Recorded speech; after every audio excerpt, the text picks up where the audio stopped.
আমরা মাত্র 100 দিন আগে একটি ঐতিহাসিক রাজনৈতিক পরিবর্তনের সাক্ষী হয়েছিলাম। ভবিষ্যতের বাংলাদেশ হবে ন্যায় বিচার, মানবাধিকার ও বাক স্বাধীনতার, বলছেন অন্তর্বর্তী সরকারের প্রধান উপদেষ্টা ডক্টর মোহাম্মদ ইউনূস। শনিবার সকালে রাজধানীর একটি হোটেলে 3 দিনের আন্তর্জাতিক সম্মেলন উদ্বোধনের সময় এসব কথা বলেন তিনি।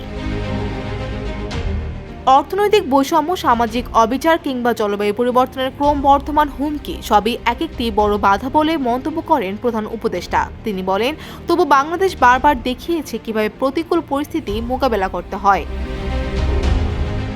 বিদেশি অতিথিদের উদ্দেশ্যে প্রধান উপদেষ্টা বলেন, আপনারা যখন ঢাকার রাস্তায় হাঁটবেন তখন রাস্তাগুলোর দেয়ালে তরুণদের আবেগ এবং আকাঙ্ক্ষার বহিঃপ্রকাশ হিসেবে আঁকা রঙিন চিত্রকর্মগুলো দেখে মুগ্ধ হবেন।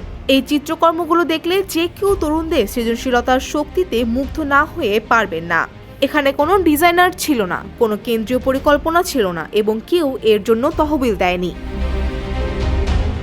মাঠের অলরাউন্ডার আমি, আর ঘরের অলরাউন্ডার টাইলক্স।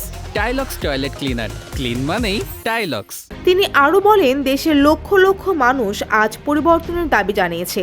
মানবাধিকার, মত প্রকাশের স্বাধীনতা, ন্যায় বিচার ও অন্তর্ভুক্তিমূলক ভবিষ্যৎ গড়ার জন্য সবাই ঐক্যবদ্ধ। তাই এবছরের সংলাপের প্রতিপাদ্য একটি ভঙ্গুর বিশ্ব। আমি বিশ্বাস করি প্রতিটি সমস্যার সমাধান রয়েছে, যদি আমরা ধৈর্য ও সাহসের সঙ্গে এগিয়ে যাই। ফৌজিয়া ফারিহা, ডেস্ক রিপোর্ট, সমকাল।